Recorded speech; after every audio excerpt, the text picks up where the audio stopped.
You know what most people get wrong about poverty? They think it's just about money. They think you're poor because you don't have enough in your bank account, because you can't afford the nice things, because opportunity never knocked on your door. But I've sat across from enough people in my career to tell you the real truth about being poor. It's about being invisible. It's about working in rooms full of expensive things you'll never own, serving people who look right through you like you're part of the furniture. It's about knowing that one mistake, one bad day, one person's mood can erase your entire life in seconds. And that's exactly what happened to Maria.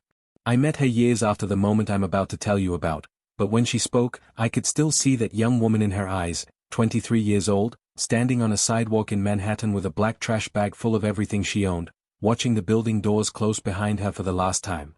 She told me she remembered the exact temperature that day. 41 degrees. She remembered because she kept thinking that she needed to find somewhere warm before dark, and she only had 6 hours to figure out where that would be.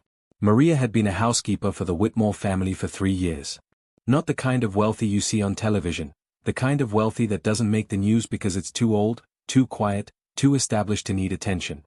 The kind where the art on the walls is worth more than most people make in a lifetime, where there are rooms in the house that get used once a year, where your job is to make sure that everything looks untouched, perpetually new, as if nobody actually lives there. She was good at her job. Quiet. Thorough.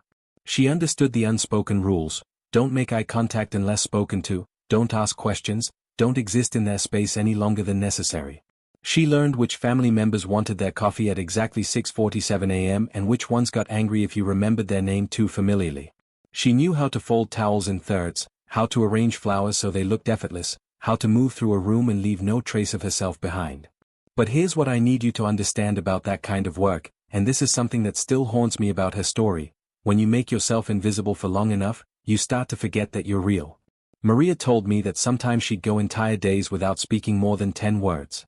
That she'd look in the mirror at night and feel surprised by her own face, like she'd forgotten what she looked like. That's what poverty of identity does. It's not just about what you don't have. It's about what you stop believing you deserve. The day everything changed started like every other day. She arrived at 6 a.m. through the service entrance. She put on her uniform, simple black dress, white apron, hair pulled back so tight it gave her headaches. She began her routine in the kitchen, preparing the breakfast settings that the family would use in 2 hours. But Mrs. Whitmore's daughter was visiting that week. Charlotte. 26 years old, newly engaged, and carrying the kind of entitlement that comes from never being told no. Maria had learned to avoid her. Charlotte had a habit of leaving messes and then complaining that they hadn't been cleaned fast enough. She'd walk through rooms and move things just to watch Maria put them back. Small cruelties that she probably didn't even register as cruelty. That morning, Charlotte came down early. She was looking for her grandmother's diamond bracelet, the one she wanted to wear to her engagement party that weekend. A family heirloom. Worth about $40,000. And it was missing. I've learned something over my years of practice. There's a particular kind of panic that happens when someone in power realizes they've lost control of something. It's not rational. It's primal. And it needs a target. Charlotte found Maria in the hallway. She didn't ask if Maria had seen the bracelet. She didn't wonder aloud where it might be. She accused. Immediately. Loudly. Within 5 minutes, the entire family was involved. Within 10 minutes, Maria's small room off the kitchen was being searched. They went through her things like she was already guilty, dumping out drawers, rifling through her few clothes, checking the linings of her single suitcase. Maria stood in the hallway and felt her body go numb. That's what trauma does, you know. When the threat is too big, when there's no escape route, your nervous system just shuts down. Freeze response. She told me she remembers watching it happen, watching them destroy the only private space she had, and feeling nothing. Like she was floating somewhere above her own life, watching it happen to someone else. They didn't find the bracelet. But that didn't matter. Because here's the thing about being invisible: you only exist when someone needs to blame someone. And Maria was convenient. She had access. She was poor. She was disposable. Mrs. Whitmore called her into the study. Told her that even though they hadn't found the bracelet yet, they couldn't risk keeping her employed under the circumstances. Said it wasn't personal, just a matter of insurance and liability. Said she'd give her 2 weeks severance instead of notice, and that she needed to be out of the house within the hour. Just like that. 3 years of work, of invisibility, of service. Gone in 60 minutes. Maria packed her things in silence. Nobody helped her carry her bags down. Nobody said goodbye. The other staff members avoided eye contact, not because they believed she'd done it, but because they were relieved it wasn't them. That's another thing poverty teaches you. It teaches everyone around you that they're one accusation away from the same fate. So they protect themselves by pretending you don't exist. She stood on that sidewalk at 8:30 in the morning with 41-degree weather pressing against her face and $847 in her bank account. No family in the city. No close friends. You don't make friends when you work 70 hours a week. No references she could use, because being fired for suspected theft doesn't look good on a resume, even if you're innocent. Tell me in the comments, have you ever had a moment where your whole life changed in an instant? Where the ground just disappeared beneath you and you had to figure out how to fall? I'd love to know how you survived it. Maria started walking. She didn't know where she was going, just that she needed to move. That's what the body does when the mind can't process. It walks.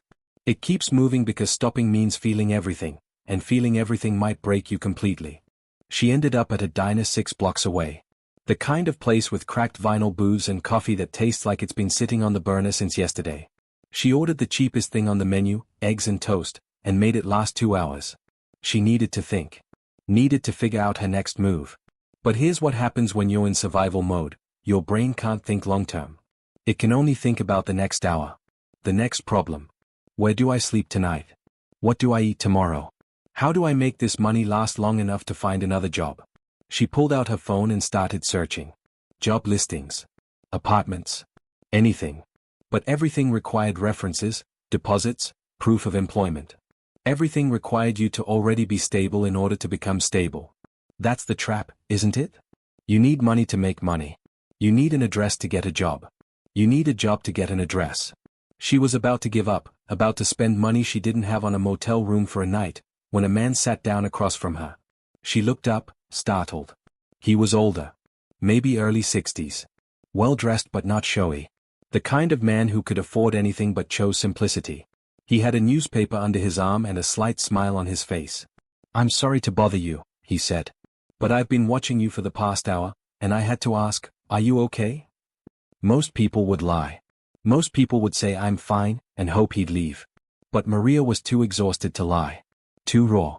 She told me later that something about his face made her feel like he actually wanted to know the answer. Like he was asking because he cared, not because it was polite. She said, "I lost my job this morning. I have nowhere to go." He nodded slowly. Didn't look shocked. Didn't offer empty comfort. Just sat with that truth for a moment.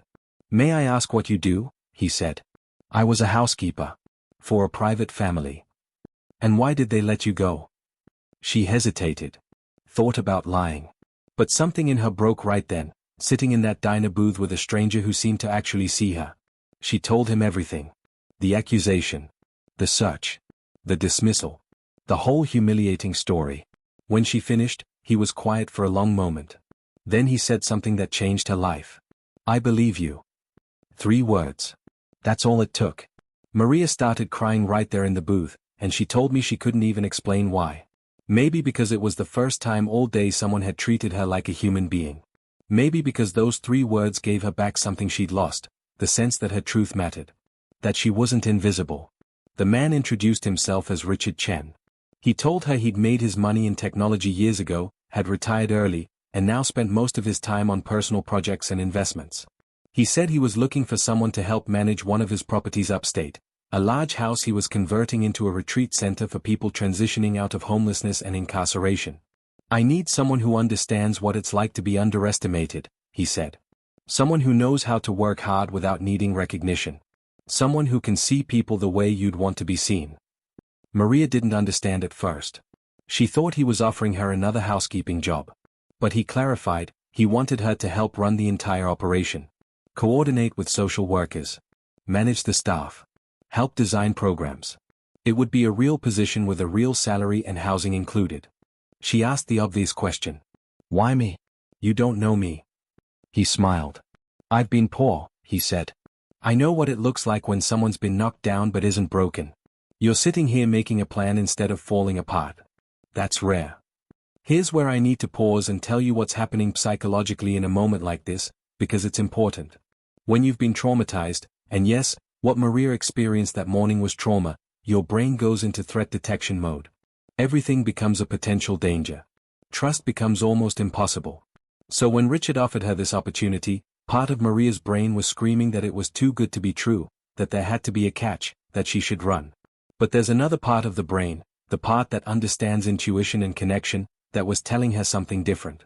This man wasn't performing kindness. He wasn't trying to save her. He was offering her a job because he genuinely believed she could do it. And that distinction, that matters more than you might think. She said yes.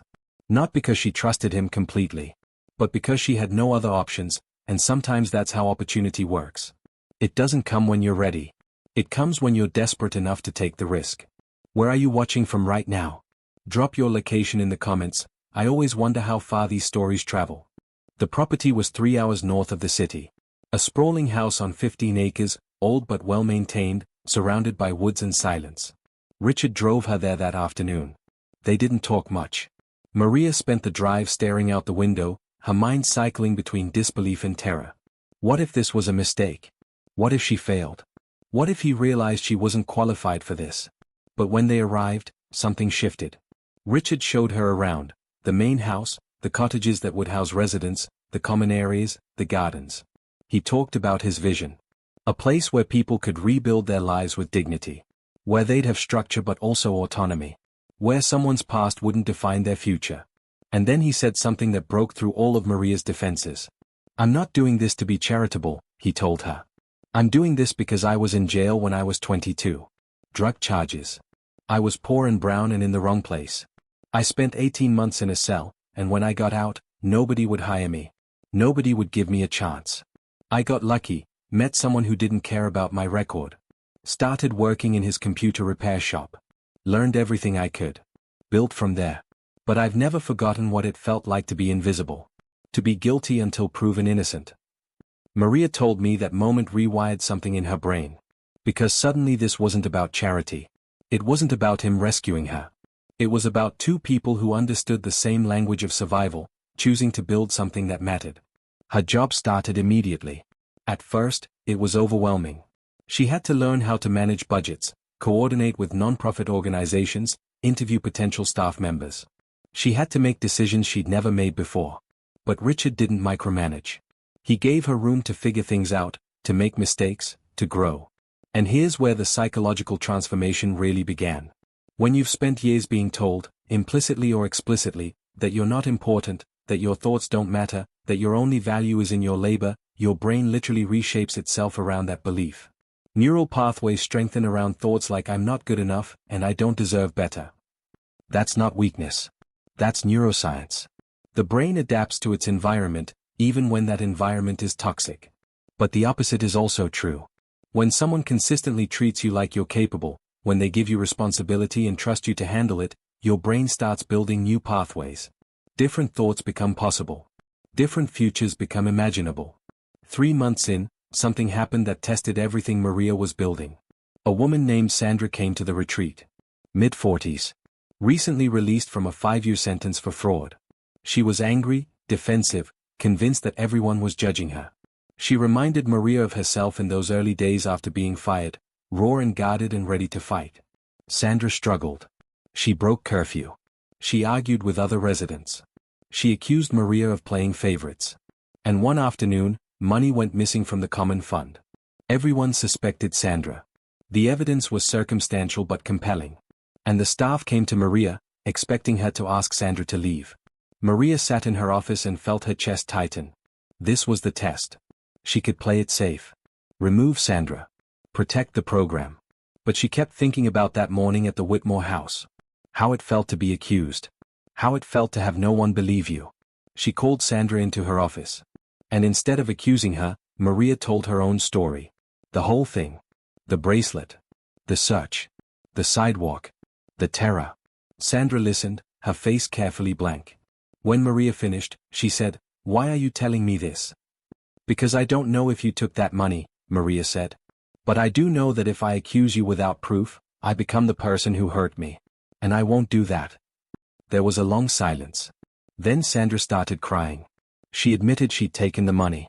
Said she panicked, thought she might need it, thought everyone was going to give up on her anyway, so why not prove them right? Maria could have kicked her out right then. But she didn't. She asked Sandra what she needed. What would actually help? They worked out a repayment plan. They set up additional counseling sessions. They created more structure. And Sandra stayed. Not just stayed, she transformed. Slowly. Messily. But genuinely. 6 months later, Sandra got a job at a local bakery. A year later, she enrolled in community college. 2 years later, she sent Maria a card that said, "You gave me back my life by not giving up on me." But here's what Maria told me was the real breakthrough for her. It wasn't that she'd helped Sandra. It was that in helping Sandra, she'd healed something in herself. She'd taken the worst moment of her life and used it to create something meaningful. That's what psychologists call post-traumatic growth. It's not about forgetting the pain. It's about letting the pain teach you something that makes you more human. Have you ever had an experience that broke you but eventually made you stronger? Tell me about it in the comments. These stories matter. The retreat center has been running for 5 years now.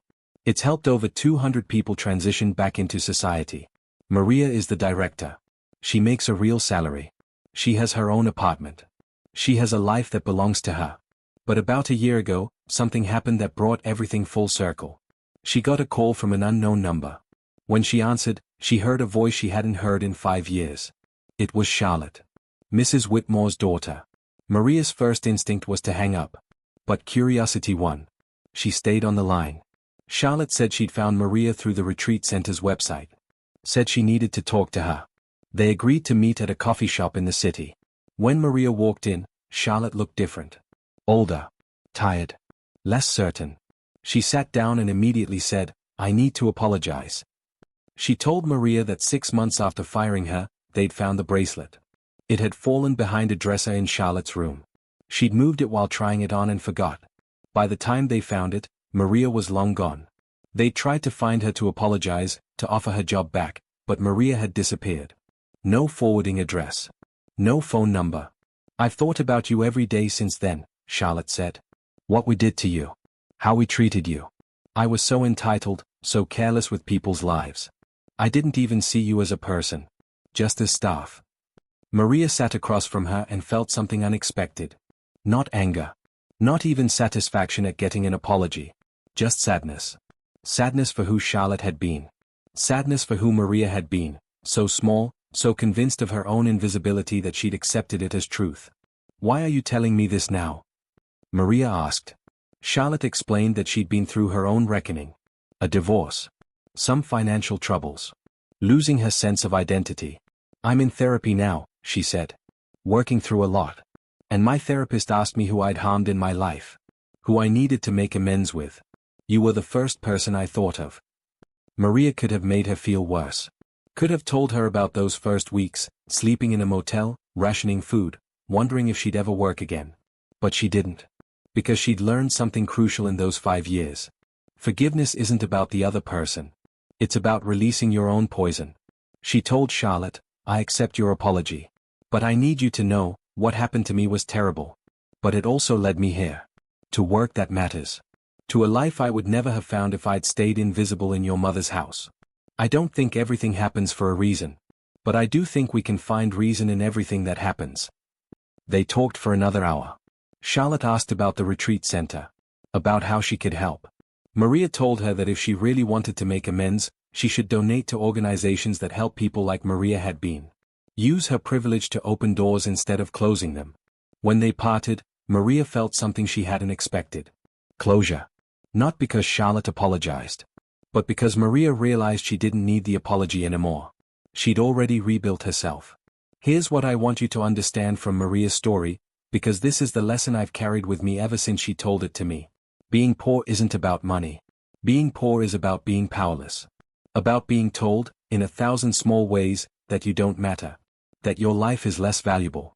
That you exist to serve others and should be grateful for the opportunity. And the trauma of that doesn't go away when you get money.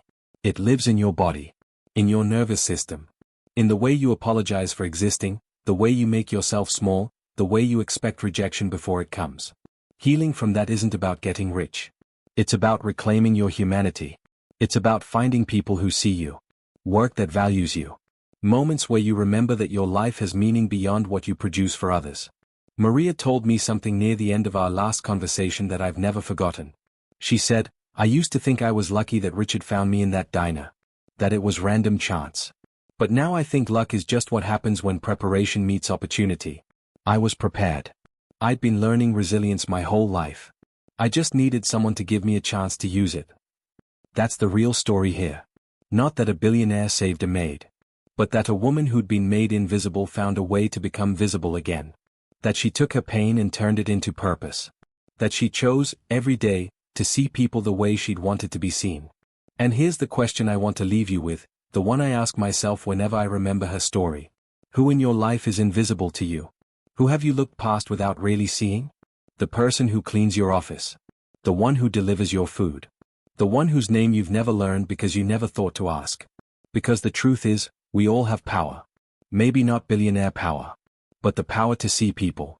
To believe them. To give them chances they haven't earned by traditional metrics but deserve by virtue of being human. That's what Richard did for Maria. And that's what Maria now does for everyone who walks through those retreat center doors. She gives them the one thing poverty steals, the sense that they matter. So here's what I'm asking you to do.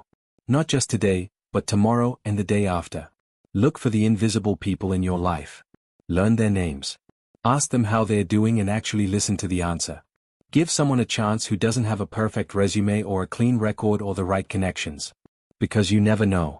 You might be standing in a diner at exactly the right moment. You might be the person who changes someone's entire trajectory. Not with money. Not with grand gestures. But with 3 simple words. I believe you. That's it. That's the whole secret. Just see people. Believe them.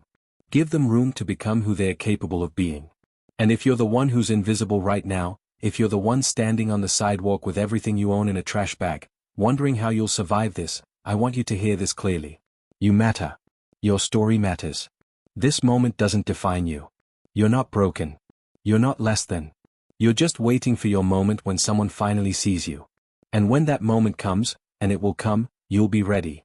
Because invisibility doesn't destroy resilience. It sharpens it. You're stronger than you know. And your life is about to change in ways you can't imagine yet. I believe you. Tell me your thoughts in the comments. Have you ever felt invisible? Have you ever been the person who made someone else visible? I read every comment, and I learned from your stories just like you learn from these. Thank you for listening. Thank you for being here.